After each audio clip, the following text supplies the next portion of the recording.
Saya maklumkan di sini, pihak saya dan pihak Alias Salam, pengedar dan penerbit CD saya, tidak pernah mengeluarkan ceramah-ceramah MP3 dalam bentuk MP3 yang dijual di pasaran. Itu adalah cetak rompak, dan pihak saya dan pihak Alias Salam tidak membenarkan sama sekali.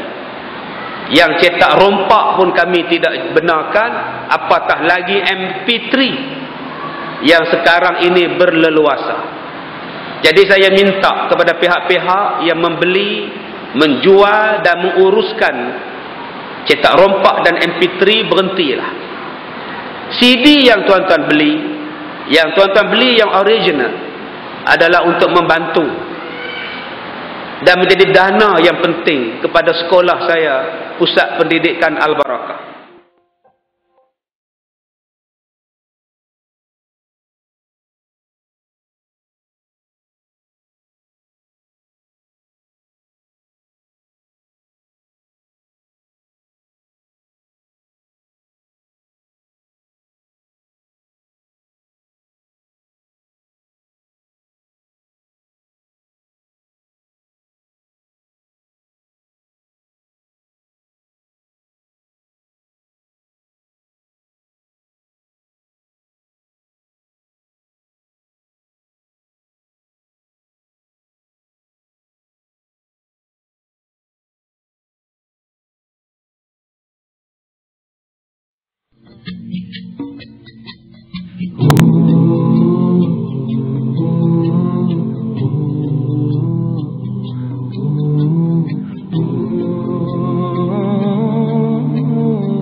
We once had a teacher of teachers.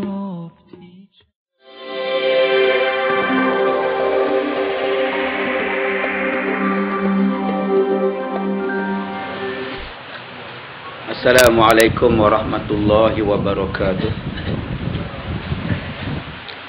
Bismillahirrahmanirrahim. Alhamdulillahilladzi arsala rasulahu bil huda wa dinil haqq liyuzhirahu 'ala ad-dini kullih. Asyhadu an la ilaha illallah wa asyhadu anna Muhammadan abduhu wa rasuluh. Wa nusalli wa nusallim ala sayyidina wa habibina wa maulana Muhammad wa ala alihi wa sahbihi ajma'in. Terima kasih saudara pengacara majlis. Yang saya hormati Tuan Doktor selaku ketua ataupun mengurusi penganjur majlis pada malam ini, pengurusi dan ahli-ahli jawatan kuasa surau, tuan-tuan pegawai-pegawai keselamatan, muslimin dan muslimat, mudah-mudahan dirahmati oleh Allah Subhanahu wa taala. Alhamdulillah, kita bersyukur pada Allah Subhanahu wa taala. Kita berada dalam majlis ilmu yang merupakan satu majlis yang berada seumpamanya berada di dalam taman-taman syurga, yang dipayungi oleh malaikat. Malaikat rahmat datang pada kita, mendoakan pada kita, sehinggalah nama kita ni disebut di kalangan para malaikat. Diberikan pengetahuan kepada malaikat yang di langit bahawa kita berada dalam majlis ilmu. Inilah keistimewaan apabila kita berada dalam majlis ilmu. Malaikat datang memayungi, bermula daripada kita bergerak turun daripada rumah kita sekarang, dan apabila kita balik nanti. Istimewanya tuan-tuan, orang yang datang dalam majlis ilmu, majlis yang Allah redha, warisan daripada para nabi dan malaikat-malaikat mendoakan kepada kita, tidak putus-putus, sehinggalah fadilat berada dalam majlis ilmu ini seolah-olah kita mendirikan solat sunat 1000 rakaat. Bayangkan tuan-tuan, nak dapat 1000 rakaat dalam bulan Ramadan, baru 600 rakaat kita buat. Tak sampai 1000 pun. Sebulan bulan Ramadan yang lepas kita sembahyang tarawih 23 rakaat satu malam. Darab dengan 30 malam tak sampai 1000 pun. Tapi kita malam ni dapat pahala 1000 rakaat sembahyang sunat. Istimewanya kerana berada dalam majlis ilmu. Tuan-tuan, Allah Ta'ala berfirman, A'udzubillahi minasyaitonir rajim. Huwallazi ja'ala lakumul arda zalulan famshu fi manakibiha wa kulu min rizqihi wa ilaihin nusyur. Kata Allah, Dialah yang menciptakan kepada kamu bumi, yang menjadikan kamu di atas muka bumi ini zalula. Dialah yang menciptakan kamu bumi yang menjadi kemudahan pada kamu. Zalula maknanya mudah. Diberikan kepadanya kemudahan kepada kita, benda yang ada di atas muka bumi ini. Famshu fi manakibiha, maka kamu berjalanlah di atas muka bumi. Wa kulu min rizqih, dan kamu makanlah rezeki yang diberikannya. Wa ilaihin nusyur, dan kamu kena ingat kepada Allah lah kamu semua akan dikembalikan. Tuan-tuan yang dirahmati Allah, Allah Ta'ala sebut kepada kita tentang bumi, seperti mana yang Allah Ta'ala sebut di dalam surah Al-A'raf, A'udzubillahi minasyaitonir rajim. Walaqad makkannakum fil ardi wa ja'alna lakum fiha ma'ayish qalilan ma tashkurun. Dialah yang menjadikan kamu, walaqad makkannakum fil ard. Dialah yang menjadikan kamu, tempat tinggal kamu di atas muka bumi. Dan di atas muka bumi ini sahajalah ada kehidupan seperti kamu. Tidak ada di bulan. Di bulan ni tak ada orang macam kita. Allah kata walaqad makkannakum fil ard wa ja'alna lakum fiha ma'ayish. Hanya di bumi saja ada kehidupan macam kamu. Ma'ayish maknanya ada kehidupan. Ada air, ada udara, ada nasi, ada beras, ada papadom, ada buah durian muktan, ada laut, ada ikan, ada rimau. Yang ada kehidupan ni kata Allah hanya di bumi. Qalilan ma tashkurun, tetapi sedikit di kalangan kamu yang bersyukur. Allah kata sedikit sangat di kalangan kamu yang bersyukur tentang nikmat yang Allah Ta'ala berikan kepada kita di atas muka bumi ini. Tuan-tuan yang dirahmati Allah, ayat yang saya bacakan tadi daripada suratul Mulk, Allah Ta'ala kata pada kita, Dialah yang menjadikan di atas muka bumi ini kemudahan. Syukur kita tuan-tuan, Allah ciptakan kita lahir ke muka dunia ni dalam keadaan cukup senang, mudah. Lahir-lahir kita tak ada gigi. Tak ada orang yang lahir keluar gigi. Siap penuh gigi dia, elok gigi dia. Tak ada tuan-tuan. Kalaulah budak kecil keluar gigi, beranak-beranak je ada gigi, nak menyusu mak dia pun susah. Allah cipta tu dengan keadaan yang cukup baik. Mata pun tak nampak. Yang diberikan dahulu hanyalah pendengaran. Allah bagi dengar dulu. Mata belum nampak. Sebab apa mata tak nampak? Sebab kita duduk dalam perut ibu dalam keadaan gelap. Bila lahir ke dunia tiba-tiba cerah. Terkejut budak tu. Udah nengok bapaknya misai bertaring. Takut budak tadi. Nengok mak dia, ya Allah badan sihat benar tadi. Takut.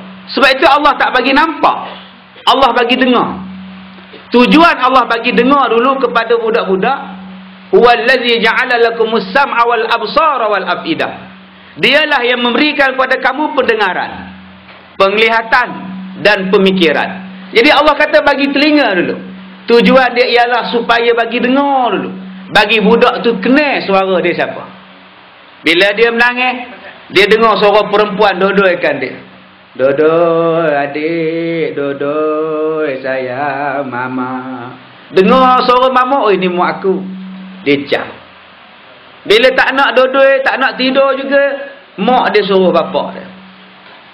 Abang dodoi lah pula budak ni, saya letih dah. Ayah pula dodoi kan. Oh, tidurlah. Suara besar. Kamu tak tidur, ayah nak pergi kerja besok. Oh, ini suara ayah aku. Nanti datang pula kakaknya. Kakak dua-dua pula. Oh, mama, aku mau kahwin. Dia kata 5, udah nak kahwin. Oh, ini suara kakak aku. Ini suara abang aku. Bila 3 bulan, lebih kurang, maka mata dia pun mula nampak. Sebab itu kalau mak dia dukung, dia tak ada menangis. Sebab dia dah biasa dengan suara mak dia. Bila mak dia duduk, oh ini rupa mak aku. Hodoh macam mana pun rupa mak dia, dia tak takut. Nanti bapak dia pula duduk kan. Oh, tidurlah. Besok bapak nak kerja. Ya Allah, suara bapak besar gila. Misalnya bertaring. Tak ada menangis budak tu. Sebab dia dah biasa. Nanti dia tengok kakak dia pula. Oh, mama, aku ingin kahwin. Oh, ini kakak aku. Dia tak menangis. Dia dah biasa dengar. Cuba tuan-tuan yang tak pernah dia dengar suara, tuan-tuan pergi pegang budak tu. Dia mahu ke tidak? Dia tak mahu. Sebab tuan-tuan tak pernah dengar. Dia tak pernah dengar suara kita. Itu bijaknya Allah Ta'ala. Maha hebatnya Allah Ta'ala. Dia bagi kita mudah. Daripada mula-mula beranak. Dalam keadaan yang cukup mudah. Lahir saja ada susu. Lahir saja seorang anak ada susu untuk dia. Daripada badan mak dia. Siapa yang ciptakan? Siapa yang bagi benda itu? Siapa yang buat? Adakah mak dia sendiri yang buat? Minum tiap-tiap hari susu. Banyak benar kamu minum susu. Senang, nanti lepas beranak dah ada susu, kata dia. Tak payah. Lepas beranak tu Allah bagi semula jadi ada susu. Satu susu yang mengenyangkan, satu susu yang menghilangkan dahaga. Ada 12 susu bagi seorang ibu untuk anak dia. Sehinggalah anak tu besar. Diberikan kepada anak tadi berbagai-bagai kebolehan, berbagai-bagai kebijaksanaan yang Allah Ta'ala bagi. Daripada menerap kepada merangkak, daripada merangkak bertatih, daripada bertatih berjalan berlari, sekarang sudah tegak. Daripada kita mula-mula lahir sampai kita nak mati, Allah Ta'ala bagi mudah sangat-sangat kepada kita. Apa benda yang Allah tak bagi kemudahan pada kita? Allah bagi kepada kita rezeki. Allah bagi kita nasi. Bagi kita berah. Daripada padi jadi berah, berah jadi nasi. Padi boleh disimpan bertahun-tahun. Dijemur kering-kering, boleh disimpan bertahun-tahun. Allah bagi mudah. Daripada padi tadi tuan-tuan, Allah Ta'ala bagi rezeki yang sangat hebat. Kita di Malenawar ni bukannya ada bendang. Sawah tak ada. Tapi berah ada. Kedai nasi sepanjang jalan. Di rumah kita beras jak rambutan 4 kampik. Banyak. Tapi bendang tak ada. Mana ada sawah kita ni? Lombong ada. Daripada mana datang? Ini dia rezeki Allah. Kita tidak pernah tanam padi. Tetapi kita dapat rezeki daripada padi. Kita buka kedai makan. Kedai makan jual nasi. Tak perlu turun dalam bendang, tapi dapat duit bila jual nasi lemak. Kita tidak perlu turun dalam sawah padi, tetapi dapat duit sebab kita meniaga kedai runcit, pasar mini, jual beras, kita dapat duit. Kita tak pernah membajak dalam sawah padi, tapi kita dapat duit sebab kita jadi driver lori beras. Kita tak pernah turun dalam sawah padi, tapi kita dapat hasil daripada padi. Sebab kita ada kelang. Kelang membuat guni beras. Kita tidak ada sawah bendang, tetapi kita dapat hasil daripada padi. Sebab kita jual baja racun padi. Kita tidak pernah turun dalam bendang, tapi kita dapat rezeki. Kita ada pembajak. Kita bajak, kita dapat upah. Kita tidak pernah turun dalam bendang, tapi kita dapat hasil. Hasilnya apa? Kita ada kilang padi, memproses jadi beras. Daripada padi, berapa juta manusia dapat rezeki. Daripada sawah bendang yang anak-anak tak pernah tengok, tapi budak-budak tadi dapat rezeki. Kita tak pernah turun dalam sawah bendang, tapi kita dapat hasil daripada padi. Ini dipanggil sebagai zalulah. Nikmat. Cuba tuan-tuan tengok pakaian kita malam ni. Ni makcik-makcik yang datang ni, baju raya ni. Udah gelap pula. Tak nampak lawanya baju raya tu. Abang-abang kita cantik hari ni. Nikmat Allah bagi pakaian. Kerana Islam menurunkan hukum berpakaian, hukum aurat, hukum wajib tutup aurat. Maka dengan sebab Allah Ta'ala mewajibkan tutup aurat, terbenanya kelang-kelang pakaian yang hebat-hebat. Kalau ngirakan agama lain, bangsa lain, udah dia bukannya pakai baju nipis je pakai dia. Tak untung pun kalau buka kelang. Baju nipis-nipis, pendek-pendek. Nengok dia mau pakai pekan Malay Nawar. Pakai seluar ke tidak, nampak baju je jalan beli barang. Kita rasa nak selok je nengok pakai seluar ke tidak kamu ni. Tapi orang Islam, Allah Ta'ala berikan kepada dia hukum. Ya ayuhan nabi, qul li azwajika wa banatika wa nisa'il mu'minin yudnina 'alaihim min jalabihin. Turun hukum menutup aurat. Cuba tengok sekarang orang perempuan. Orang buat kain tudung dapat untung. Sekarang ni tudung macam-macam. Arini, Arina, Wardina, Saloma. Tudung Sarima. Tudung saja macam-macam. Ada yang tudung jenis siap dengan topi. Tudung macam topi, tudung Indonesia tu. Dia bertopi tudung dia.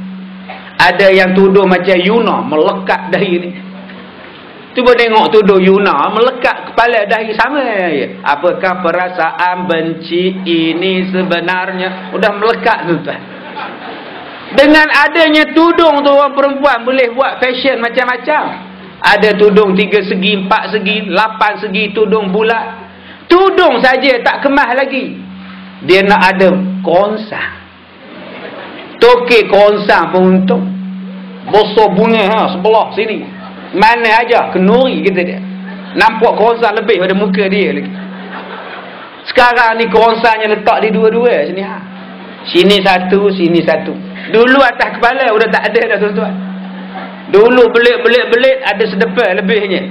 Mana aku nak bubuh tu yang bubuh di atas kepala tu. Sekarang semua di sini dah. Daripada tudung sampai toki konsang dapat untung. Cuba tuan-tuan tengok Allah Ta'ala bagi. Nak dapatkan pakaian macam mana? Pokok kekabu ada, pokok kapas ada, macam-macam jenis pokok boleh buat kain. Subhanallah. Tak jadi susah. Cuba tuan-tuan tengok orang Somalia. Yang sekarang ni kebuluran. Orang Malaysia pergi hantar makanan ke dia. Hantar bantuan. Udah pergi hantar kena tembak pula. Masya Allah. Kesian tuan-tuan. Cuba tengok orang Somalia. Saya tengok orang Somalia tu dua je. Panas. Buluh. Lapar. Susah. Penyakit. Tapi tetap tutup aurat. Perempuan-perempuan dia cuba tengok. Bertudung semuanya. Lapar, kebuluh, makanan tak ada, penyakit banyak. Tapi masih tutup aurat.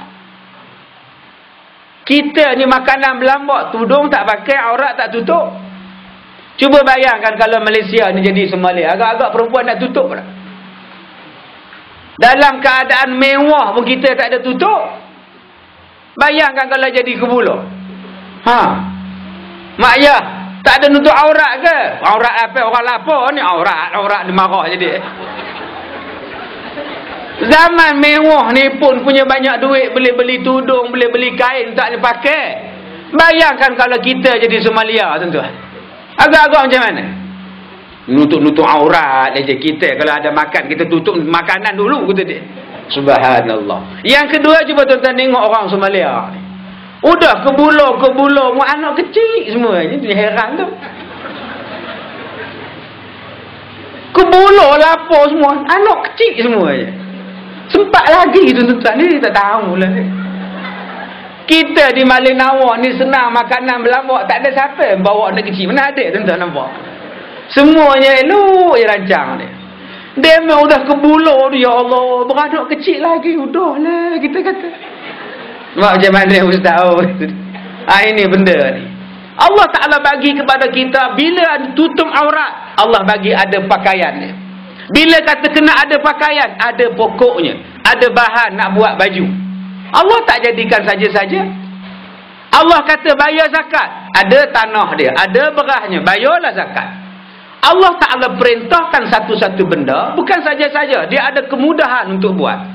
Allah kata dalam Quran, Alif Lam Mim, Dzalikal kitabu la raiba fihi hudan lil muttaqin alladzina yu'minuna bil ghaibi wa yuqimuna as-salata wa mimma razaqnahum yunfiqun.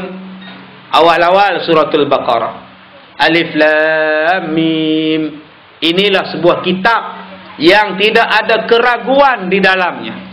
Tidak ada salah, tidak ada benda yang meragukan, tidak ada benda yang kena pertikai, tidak ada benda yang boleh ditolak. Semuanya betul yang berlaku. Petunjuk bagi orang yang bertakwa. Siapa orang bertakwa? 3. Allazina yu'minuna bil ghaib. Orang yang beriman pada benda gaib. Apa dia benda gaib? Benda gaib, benda yang tak nampak, kita percaya ada. Syurga tak nampak, ada, kita wajib percaya. Neraka tak nampak, kita wajib percaya ada. Walaupun kita tak pernah jumpa syurga neraka, kita percaya dia ada. Ini dikatakan sifat orang beriman.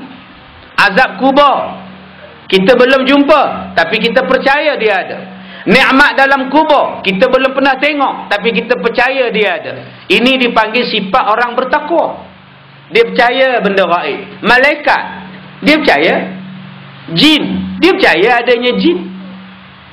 Saya pernah tengok jin berlakon. Jin Samsudin. Saya pernah tengok tuan-tuan. Masya Allah. Benda gaib dia ada. Kita percaya. Kita ni percaya benar dengan hantu. Ada lah tu. Tak tahu sebelah kita gamaknya. Jaga-jaga tuan-tuan. Benda gaib kita percaya. Yang keduanya, wa yuqimunas salah, dirikan salat. Dirikan salat. Nak salat kena ada wudu. Allah Taala bagi mudah pada kita.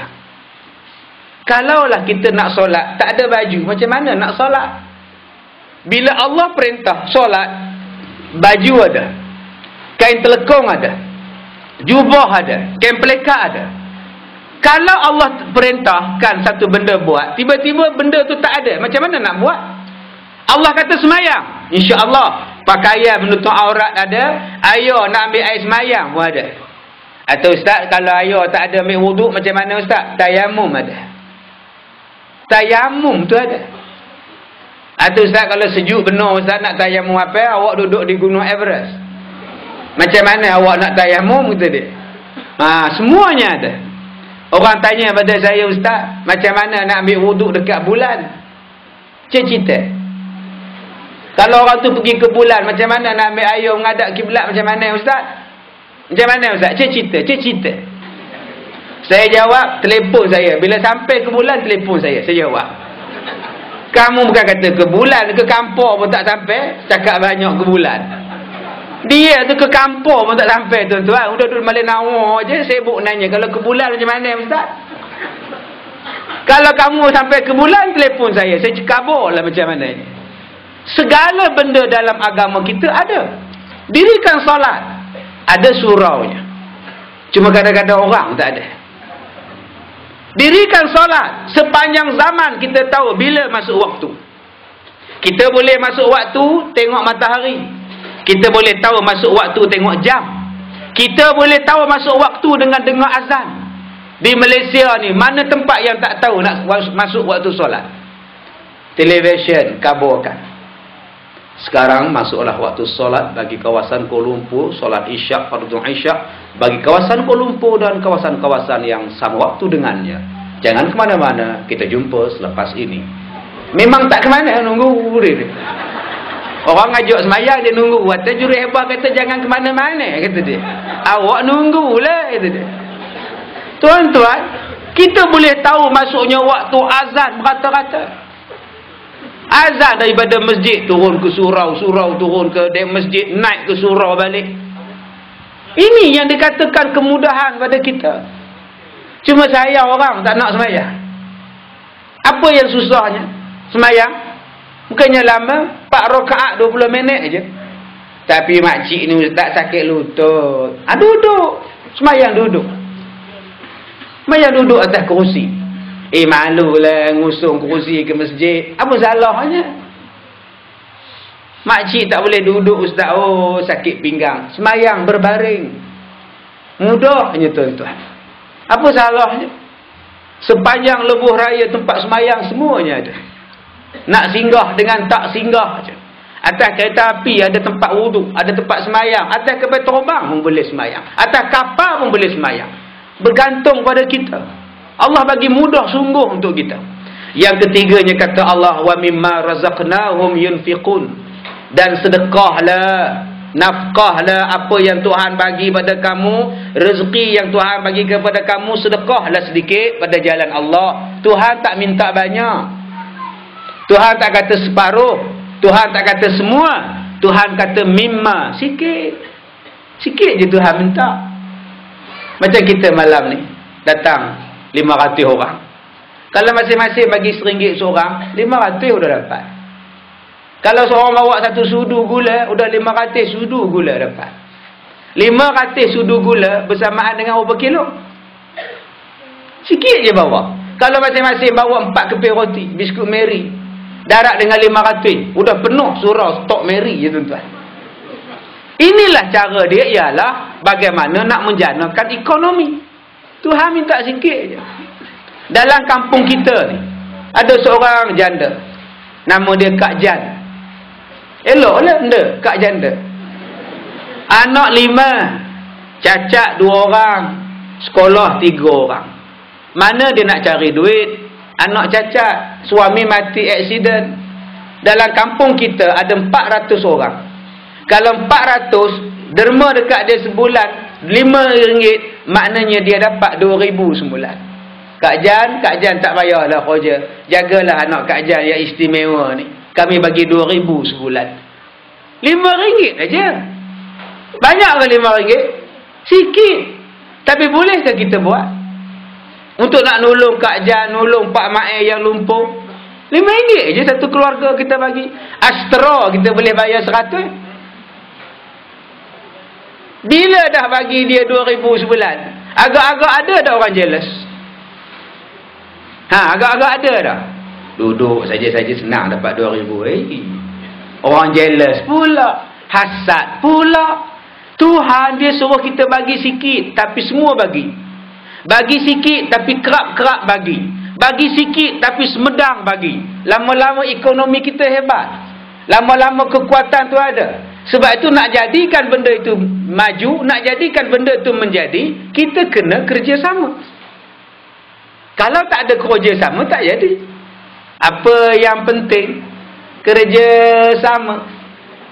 Bila tak ada kerjasama, tak ada lah tuan-tuan. Ni surau kita. Macam mana nak bangunkan surau kita?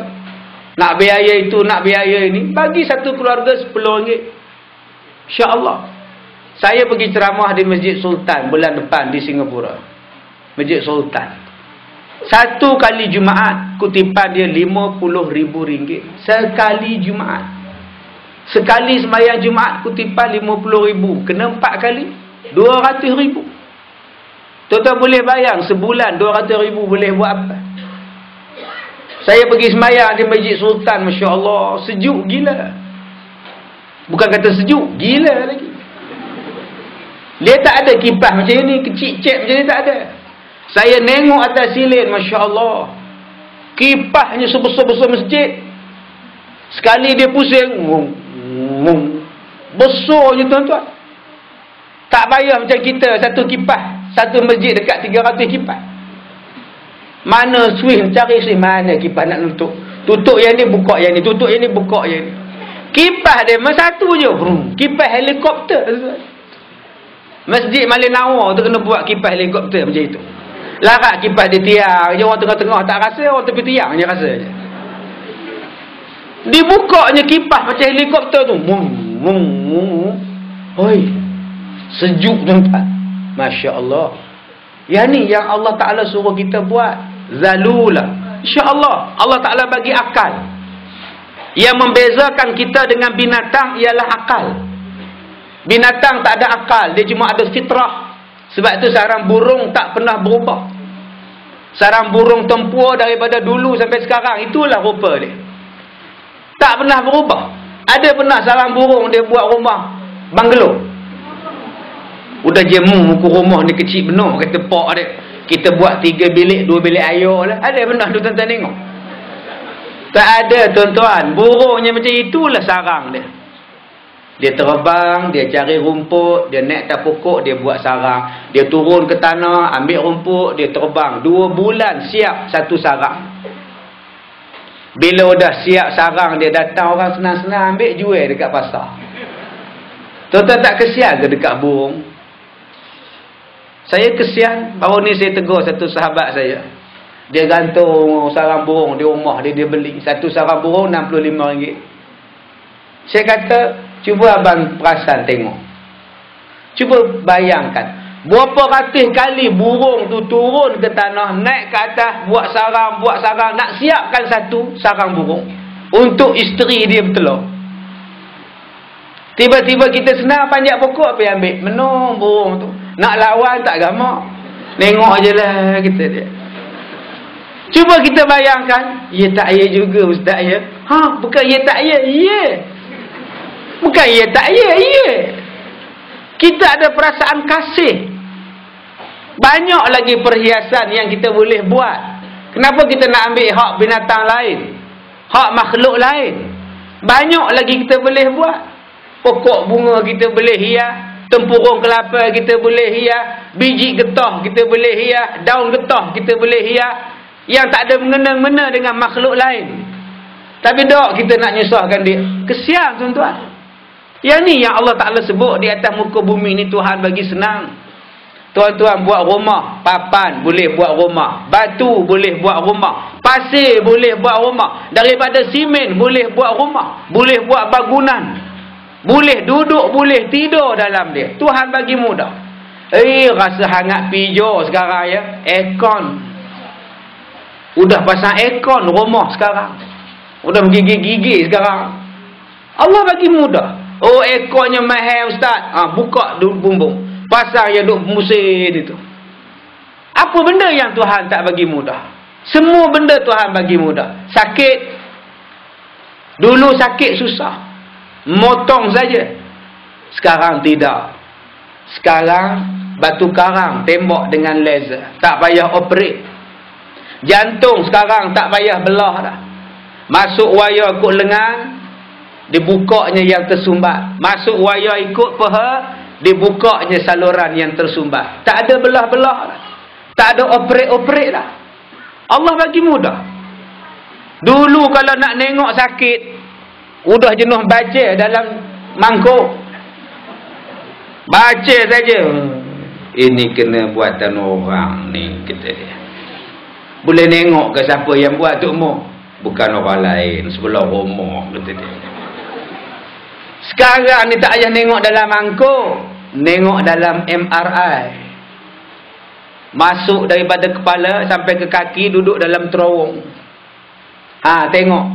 Duk kata sakit kepala, dia pun potong. Elektromagnet dia potong badan kita. Tong, tong, tong. Dia potong, dia nak tengok tang mana yang ada sakit tu.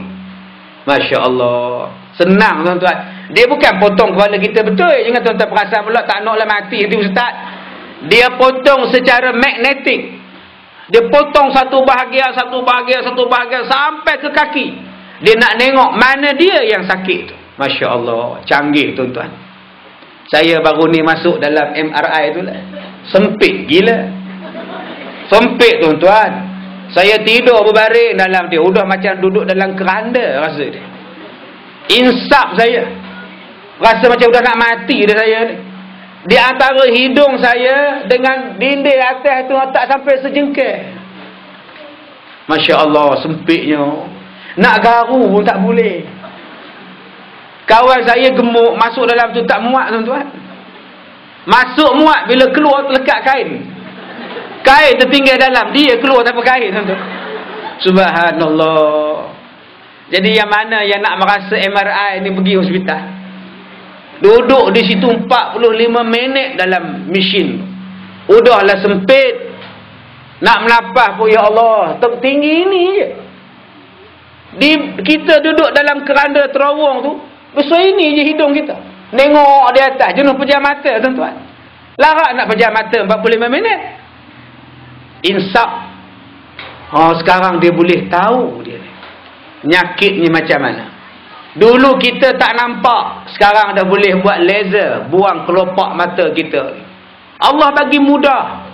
Yang tugas kita di atas muka bumi ni hanyalah beribadat. Yang lain-lain kami bagi mudah pada kamu. Tugas kamu ialah beribadat, liya'budullah. Kamu sembah Allah. Urusan-urusan lain serahkan pada Allah. Urusan rezeki, insya-Allah Allah jamin ada rezeki. Urusan-urusan tentang lain jangan bimbang. Tapi masalah kita sekarang ni tuan-tuan ialah kita tak yakin pada Allah. Kita tak beringat pada Allah. Kita banyak bantah Allah. Bila kita banyak bantah Allah, sebab itulah Allah mendatangkan azab, mendatangkan malapetaka kepada kita. Sebab kita tak bersyukur. Bukankah Nabi dah kata, "Man lam yashkurin nas, la yashkurillah." Siapa yang tak bersyukur pada manusia, sebenarnya dia tak bersyukur pada Allah. Siapa yang tidak mengucapkan terima kasih sesama manusia, maknanya dia tidak mengucapkan syukur pada Allah. Berapa ramai di kalangan kita ni yang ucap terima kasih. Ucap terima kasih, bersyukur. Anak bersyukur pada mak. Mak, terima kasih mak. Mak lah yang mengandung melahirkan saya. Terima kasih mak. Tapi ada anak yang raya pun tak balik. Tak balik dia. Telefon pun tidak. Tak nak balik dia. Atau raya di Kuala Lumpur dengan Bangladesh. Raya. Raya di KLCC dengan Bangla, dengan Negro. Macam tak ada kampung. Mak menung atas tangga. Termenungku sendiri, hati sayu mengenang dirimu. Menung. Tu yang menangis dalam TV tu. Anak kita tak balik ke abang? Saya getik benar tengok iklan tu tuan-tuan. Anak tak balik pun, ya Allah, ye menangisnya. Ya Allah. Udahlah tahun lepas tak balik, tahun ini pun tak balik tadi. Tak balik raya pun menangis. Apa? Biasa bro. Ini macam anak sudah mati tak baliknya. Tengok-tengok anaknya balik juga. Peluklah, tepuk belakangnya. Bila anak bagi duit senyum dia. Kamu dah bayar hutang dah. Udah mak jangan bimbang. Tiap-tiap bulan saya bayar. Bapak dia tengok aja. Mak aja. Bapak tak ada kata dia. Tuan-tuan, setengah anak dia tak bersyukur dengan mak dia. Raya ni seronok sebab ada mak bapak. Bila tak ada mak bapak tak seronok. Tapi sayang, masa mak ada tak kisah. Masa bapak masih hidup tak peduli. Dia tak tahu bila mak ni tak ada, bapak dah pergi, mana nak cari? Anak kalau hilang kita boleh buat anak lain. Anak kita mati, tak apa, tahun depan dapat lagi. Tapi bapak kalau mati, mana nak dapat bapak lain? Mak kalau mati, boleh kita cari mak lain? Tak apa, kalau mak mati ada mak lain. Gila kamu? Mana ada mak lain? Anak kita kalau mati, kita insya-Allah boleh dapat anak lain. Mana dapat anak dah ustaz? Makcik muda 60. Suami makcik dah menikah lain, dapat anak baru. Tapi kalau mak udah tak ada, mana nak cari mak? Mana nak cari bapa? Tapi sayang, anak-anak tak bersyukur pada ayah. Anak-anak tak pernah nak ucap terima kasih pada anak, pada ayah. Nak beli motor sebiji, abuan nak ke masjid pun tak dibelinya. Ayah dah pakai motor buruk. Saya masa nak datang tadi, ada hamba Allah jatuh depan rumah saya, orang tua. Jatuh motor. Degar jatuh. Kesian tuan-tuan. Udah tua jatuh pula. Nak angkat motor tak lalu. Kita lulu angkat. Udah dah angkat tak boleh start pula. Bagilah pada ayah motor yang tak boleh start. Menekan starter je. Anak 5 takkan tak boleh bagi seorang 1000. Beli motor yang ada starter dengan jari je. Boleh start pakcik? Boleh. Duk boleh tak boleh juga. Ketok-ketok tuan-tuan jatuh motor. Ingat. Manusia kadang-kadang tak bersyukur. Allah bagi mudah. Allah bagi banyak mudah pada kita, tapi kita tak bersyukur pada Allah. Allah bagi kita buah-buahan. Allah bagi kita rezeki daripada buah rambutan. Kalau dia manis, kita boleh jual. Kalau dia masam, kita boleh buat jeruk. Allah bagi kita buah durian. Setahun 2 kali Allah bagi buah. Kalau elok, kita jual. Kalau busuk, tempoyak. Kalau harga murah, dia boleh buat lempuk. Ni nikmat yang Allah Ta'ala bagi pada kita. Tapi manusia kadang-kadang dalam duk makan buah durian, boleh maki durian. Makan buah durian, masa buah ni kembung ni maki durian ni ke? Apa ni tuan-tuan? Allah bagi kepada kita mudah je di bumi ni. Campaklah tanam biji benih, dia tumbuh. Betik tu tak payah disiram, tumbuh dia. Sepanjang tahun betik berbuah. Saya balik kampung hari Sabtu, hari Jumaat yang lepas. Tanya pada satu pakcik, ada ke durian pakcik? Mana ada? Musim pinang ada lah kata dia. Musim pinang ada lah kata dia. Buah betik tak ada musim, sentiasa bermusim. Buah kelapa tak ada bermusim, sentiasa bermusim. Dua buah ni dia tak ada musim, sentiasa ada. Bayangkan kalau buah kelapa pun ada musim. Macam mana nak buat santan? Macam mana nak buat minyak? Macam mana nak masak kari? Sebab tu buah kelapa setiap hari ada. Maha bijaksananya Allah. Nak minum air kelapa setiap hari pun ada. Buah betik, setiap hari ada buah betik. Tiba-tiba kita ni ambil buah betik, ambil bunga mangga, dicocoknya, letak tepi jalan. Ahmad dan Wani kahwin, dia ambilnya buah betik buat tepi jalan. Buah betik tu untuk rezeki, bukan untuk cocok bunga mangga. Kita tak bersyukur dengan bunga mangga lah betik ni bawanya. Salah tu tuan-tuan, carilah benda lain nak buat buah mangga. Bunga mangga tu buat benda lain, jangan ambil buah betik. Kita kena faham ini rezeki Allah, bukan itu jalan yang diciptakan. Diciptakan buah betik itu untuk nikmat rezeki vitamin. Kita salah gunakan nikmat Allah, kita gunakan buat pada benda-benda yang lain. Serupalah dengan mikrofon. Ni mikrofon kita ni, nikmat ni Allah bagi mudah. Bayangkan kalau tak ada mikrofon, jenuh saya nak ceramah, nuh tengah padang, bawah padang, macam mana? Mana nak dengar? Tetapi sekarang ni dengan adanya mikrofon, speaker yang jauh boleh dengar, dalam kereta boleh dengar, duduk atas motor boleh dengar, yang belakang ni boleh dengar. Tak ada tengok muka saya pun, dengar suara je nampak ni belakang ni. Ada ke orang belakang ni? Ada gambar macam tu. Nikmat. Tetapi berapa ramai yang salah guna nikmat mikrofon? Yang maki guna mikrofon? Guna mikrofon untuk dakwah, untuk berdakwah, silakan. Guna mikrofon, berdakwahlah macam-macam. Kalau saya jadi DJ kenduri kahwin, saya dakwah dengan mikrofon. Diminta kepada tetamu-tetamu yang baru sampai itu dipersilakan mengambil tempat dan menunggu hidangan dihidangkan. Pihak majlis mengucapkan terima kasih atas kehadiran tuan-tuan. Semoga tuan-tuan mendoakan kepada pengantin supaya mereka dikekalkan kebahagiaan sampai ke akhir hayat. Terima kasih. Kita dengarkan dahulu lagu daripada Ahmad Jais, Gelisah. Nampak tak dakwah dengan mikrofon? Kalau saya seorang DJ kenduri kahwin, diminta kepada tetamu-tetamu yang telah menjamu selera, pihak majlis mengucapkan terima kasih atas kehadiran tuan-tuan. Semoga kedatangan tuan-tuan memberkati majlis kami. Terima kasih. Itu maknanya dia suruh balik. Tapi kita ni tak faham, duk jolek gigi ni, menunggu pengantin. 2 kali dah dia umum, tetamu-tetamu yang telah menjamu selera, saya bagi pihak majlis mengucapkan terima kasih. Makna suruh balik orang lain nak duduk atas kerusi tu. Tapi jenis tak belajar, sama-sama lah kita dah nyolek gigi. Itu yang datang kasar DJ-nya, yang mana udah makan balik lah kata dia. Orang lain pula nak makan, komen je duduk. Jangan sampai tahap macam itu. Itu dakwah. Sebab Nabi kata, kalau kamu berada dalam satu majlis, tiba-tiba tuan rumahnya suruh bangun, kena bangun. Tuan-tuan bila pergi kenduri, jangan perasan kenduri itu meja, kursi tuan-tuan udah sewa. Lepas makan balik.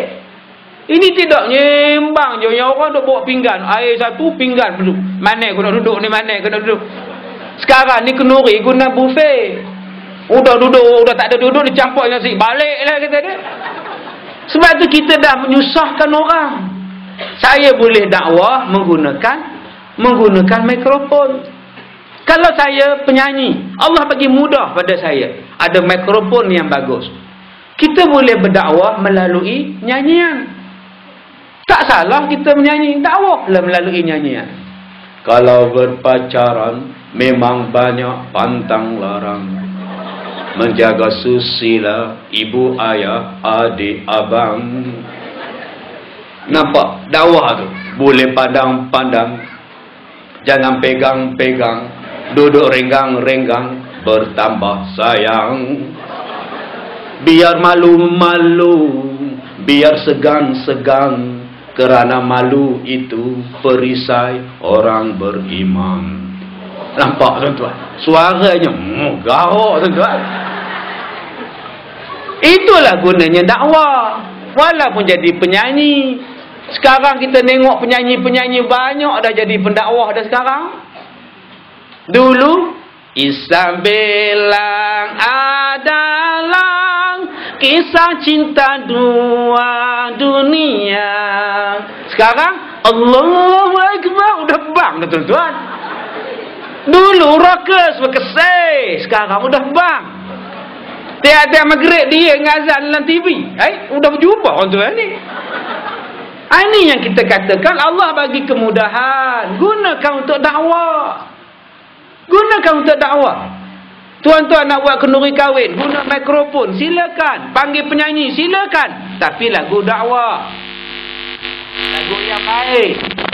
Tuan-tuan nak buat open house, macam mana nak heborkan orang yang tengah makan, panggil penyanyi, lagu dakwah. Jangan ambil lagu yang tak berfaedah. Andaikan matahari terbit dari barat, tak akan goyang cintaku kepadamu. Udah nak kemat, goyang apa lagi? Terbit matahari dari barat tu nak kemat.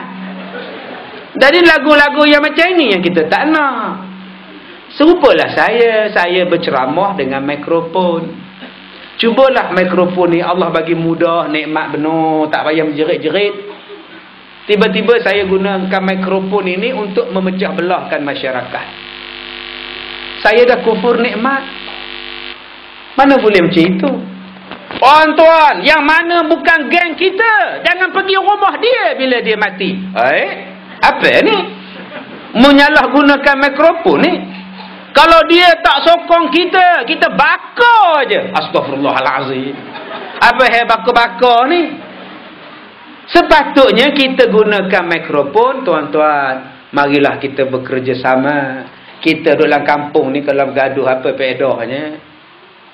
Satu jalan masuk ke kampung. Surau pun satu, kongsi bersama. Masjid pun kongsi di luar sama-sama. Anak pergi sekolah pun sama, nunggu di pintu pagar. Apa yang kita nak gaduh? Kalau datang kemarau, kita kemarau semua. Kalau banjir kampung kita, semua tenggelam. Artinya nak bergaduh buat apa? Marilah kita kerjasama. Maka itulah gunanya mikrofon. Tuan-tuan, surau kita ni menunggu untuk kita semayang. Datanglah. Semayang di rumah dapat 1. Semayang di surau dapat 27. Sebab berjemaah. Marilah semayang berjemaah. Itulah gunanya mikrofon. Mengajak orang supaya orang sayang agama. Bukannya gunakan mikrofon untuk maki orang. Nabi kata sibabul muslim fusuq wa qitaluhu kufrun. Memaki orang Islam hukumnya fasik. Membunuh orang Islam hukumnya kafir. Kita sebut pada dia haram jadah. Kita kata pada dia celaka. Kita kata pada dia babi. Kita kata pada dia lembu. Fasik nama dia. Fasik. Sebab tu jangan maki. Orang yang maki ni dapat 3 dosa. Siapa yang mula-mula maki orang dapat 3 dosa. Dosa pertama, dosa melanggar perintah Allah. Allah kata jangan maki, kamu maki. Dosa nombor 1. Yang kedua, orang yang maki orang, dia dapat dosa nombor 2. Dosa memulakan makian. Dia yang mula-mula maki orang, dia dapat dosa. Dan yang ketiganya adalah dosa maki orang. Sebab itu kalau tuan-tuan kena maki, orang maki tuan-tuan, oi lembu, Kita bukan lembu, kita orang. Dia panggil kita, oi lembu. Tuan-tuan diam je. Tuan-tuan dapat pahala. Sebab tuan-tuan sabar.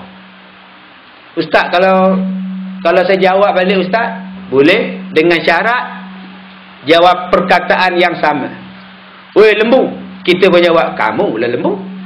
Boleh macam itu. Dia yang dapat 3 dosa tadi, bila kita balas, tinggal 2 dosanya.